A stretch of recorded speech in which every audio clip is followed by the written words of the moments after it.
चलो सुनो ये करो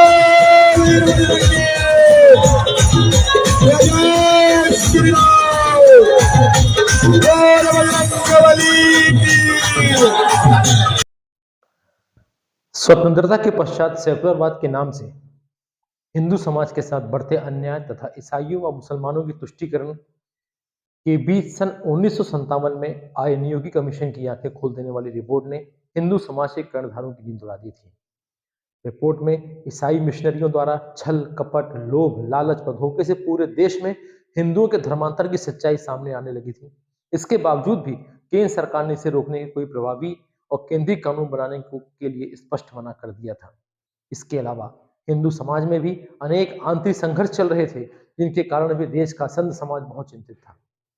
विदेशों में रहने वाला हिंदू समाज भी अपनी विविध समस्याओं के समाधान हेतु भारत की ओर ताक तो रहा था, किंतु केंद्र सरकार की हिंदू दमनकारी नीति और केंद्र सरकार की हिंदुओं के प्रति उदासीनता के कारण हिंदू समाज के जागरण और उनके संगठन की आवश्यकता महसूस होने लगी थी। मैं आपसे बात कर रहा हूं आज विश्व हिंदू परिषद के स्थापना दिवस के बारे में। आइए हम जानते हैं विश्व हिंदू परिषद क्या है, कैसे इसका निर्माण हुआ, इसके निर्माण के पीछे क्या उद्देश्य था। एक श्लोक संस्कृत में आता है, हिंदो सोदरा सर्वे न हिंदो पतितो भवेत्, मम दीक्षा हिंदू रक्षा मम मंत्र समानतः। सभी हिंदू सहोदर मेरे भाई हैं, कोई हिंदू पतित नहीं है, सभी हिंदू समान हैं। ऐसी ही धारणा को लेकर राष्ट्रीय स्वयंसेवक संघ के प्रचारक और हिंदुस्तान समाचार के संस्थापक दादा साहब आप्टे ने समाज जीवन के विविध क्षेत्रों में कार्य करने वाली सज्जन शक्तियों की एक बैठक बुलाई थी। यह बैठक सन 29 अगस्त 1964 को श्री कृष्ण जन्माष्टमी के अवसर पर पवई मुंबई स्थित पूज्य स्वामी चिन्मयानंद जी के आश्रम में संदीपनी साधनालय में यह बैठक बुलाई गई थी। इसमें पूज्य स्वामी चिन्मयानंद, राष्ट्रसंत तुकोडू जी महाराज, सिख संप्रदाय से माननीय मास्टर तारा सिंह, जैन संप्रदाय से पूज्य सुशील जी, गीता प्रेस गोरखपुर के हनुमान प्रसाद पोद्दार जी, के एम मुंशी तथा पूज्य श्री माधवराव जी गोलवलकर सहित 40 से 45 अन्य ऐसे महानुभाव उपस्थित थे जो हिंदू समाज और हिंदुत्व के लिए सोच और विचार रखते थे। इसी दिन इन महापुरुषों ने विश्व हिंदू परिषद की स्थापना की और एक आधिकारिक घोषणा भी कर दी। तो विश्व हिंदू परिषद की जो स्थापना है वह 29 अगस्त 1964 कृष्ण जन्माष्टमी के अवसर पर हुई थी और अब वह 19 अगस्त 2022 आने वाला है। इस बैठक में हिंदू समाज को संगठित करने और जागृत करने पर बात हुई, उसके स्वायत्तों और उसके मानदंडों तथा उसके जीवन मूल्यों की रक्षा और संवर्धन करने पर बात हुई।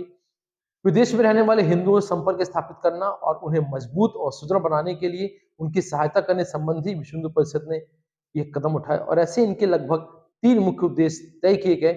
हिंदू की परिभाषा करते हुए कहा गया कि जो व्यक्ति भारत में विकसित हुए जीवन मूल्यों में आस्था रखता है या जो व्यक्ति स्वयं को हिंदू कहता है वे सभी भारत में रहने वाले लोग हिंदू कहलाते हैं। 22 जनवरी से 24 जनवरी 1966 को कुंभ के अवसर पर 12 देशों के 25,000 प्रतिनिधियों की सहभागिता के साथ प्रथम विश्व हिंदू सम्मेलन प्रयाग में आयोजित किया गया था।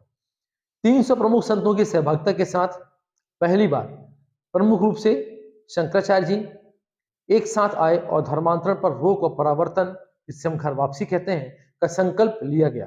मैसूर के महाराजा माननीय चामराज जी वाडियार को अध्यक्ष व दादा साहब आप्टे को पहला महामंत्री के रूप में व्हीप का घोषित किया गया और प्रबंध कार्यकारिणी की घोषणा भी की गई। इस सम्मेलन में जहां परावर्तन को मान्यता देने का ऐतिहासिक प्रस्ताव पारित हुआ, वहीं व्हीप के बौद्ध भाग धर्मो रक्षति रक्षितः और बौद्ध चिन्ह अक्षय वट वृक्ष भी तय किया गया था। बाबा साहब और डॉक्टर भीमराव अंबेडकर का मत था कि यदि देश के संत महात्मा मिलकर यह घोषित कर दें कि हिंदू धर्म शास्त्रों में छुआछूत का कोई स्थान नहीं है तो इस अभिशाप को समाप्त किया जा सकता है।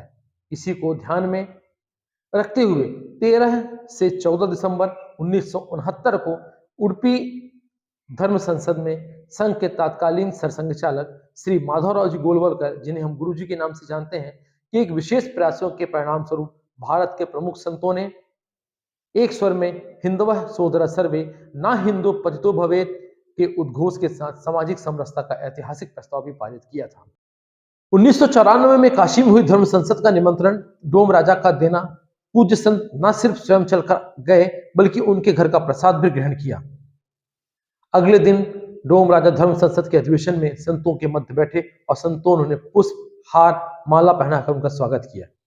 इस धर्म संसद में 3500 संत उपस्थित थे। वनवासी, जनजाति, अति पिछड़ी व पिछड़ी जाति के हजारों लोगों को ग्राम पुजारी के रूप में प्रशिक्षण देकर उनका समय समय पर अभिनंदन और मंदिरों में पुरोहित के रूप में नियुक्त विश्व हिंदू परिषद के ग्राम पुजारी प्रशिक्षण अभियान के कारण ही संभव हो सका था।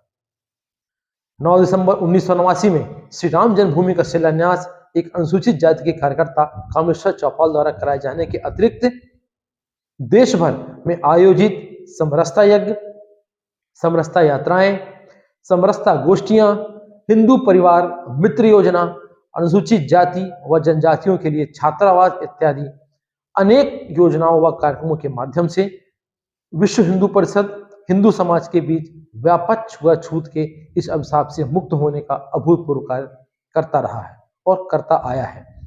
यदि हम बात करते हैं सन 2003 में लगातार देश भर में भगवान वाल्मीकि की जयंती, संत रविदास जयंती तथा संविधान निर्माता डॉक्टर भीमराव अंबेडकर इत्यादि महापुरुषों जिन्होंने देश की समरसता में महत्वपूर्ण योगदान दिया, उनकी जयंतियां व्यापक रूप से मनाई जा रही हैं। इन सब कार्यक्रमों के परिणाम स्वरूप अब संत समाज सहज रूप से वंचित बस्तियों में प्रवास करते हैं, प्रवचन करते हैं, सहभोज भी सहजता से करते आ रहे हैं। विश्व हिंदू परिषद का उद्देश्य संत समाज को लेकर, गौरक्षा को लेकर हिंदू समाज को एकत्र करना है। द्वितीय विश्व हिंदू सम्मेलन में प्रयाग की पावन धरा 27 से 29 जनवरी 1979 को 18 देशों के लगभग 60,000 प्रतिनिधियों की सहभागिता से संपन्न हुआ था। इसका उद्घाटन पूज्य दलाई लामा जी ने किया था। उनका स्वागत ज्योतिषा पीठ के शंकराचार्य जी ने किया था। यह भी एक ऐतिहासिक पल था जब विश्व हिंदू परिषद में 60,000 लोगों का प्रतिनिधित्व 18 देशों से हुआ था।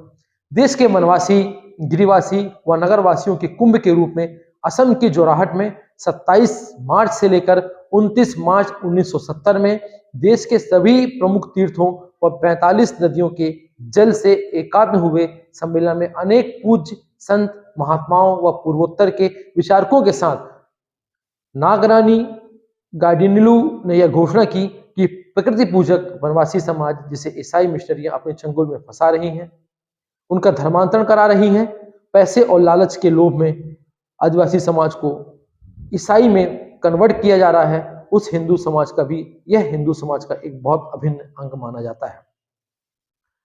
1982 में श्री अशोक सिंघल विश्व हिंदू परिषद के पदाधिकारी बने। व्यापक जन जागरण के कार्यक्रम में उन्होंने बहुत चढ़कर योगदान दिया और बहुत से हिंदू जन जागरण और व्यापक जन जागरण कार्यक्रम भी सुचारू रूप से चलने लगे। 1983 में हुई एकात्म यात्रा में तो देश के 6 करोड़ लोगों ने सहभाग किया। अप्रैल 1984 में नई दिल्ली में प्रथम धर्म संसद का अधिवेशन भी संपन्न किया गया था। समग्र ग्राम विकास अभियान जिले में एकल अभियान के रूप में भी हम जानते हैं। इनके अंतर्गत एक पंचमुखी परियोजना में अब तक 50 लाख से अधिक बच्चे लाभान्वित हो चुके हैं तथा लगभग 28 लाख से ज्यादा विद्यार्थी अभी भी शिक्षा ग्रहण कर रहे हैं। उन्हें एक साथ दी जा रही प्राथमिक शिक्षा, प्राथमिक स्वास्थ्य शिक्षा, ग्राम विकास, गौपालन, जैविक खेती, कृषि, कौशल विकास, संस्कार, हरि कथा एवं सत्संग, जागरण शिक्षा जिसमें ग्रामीण विकास योजनाओं की जानकारी, उनका उपयोग, उनके माध्यम से देश के सुदूर क्षेत्रों में बड़े परिवर्तन देखने को मिले हैं। इसी कारण 26 जनवरी सन 2019 को भारत के राष्ट्रपति माननीय रामनाथ कोविंद एवं माननीय प्रधानमंत्री नरेंद्र मोदी जी के द्वारा इस एकल अभियान को गांधी शांति पुरस्कार 2017 द्वारा राष्ट्रपति भवन में सम्मानित किया गया था।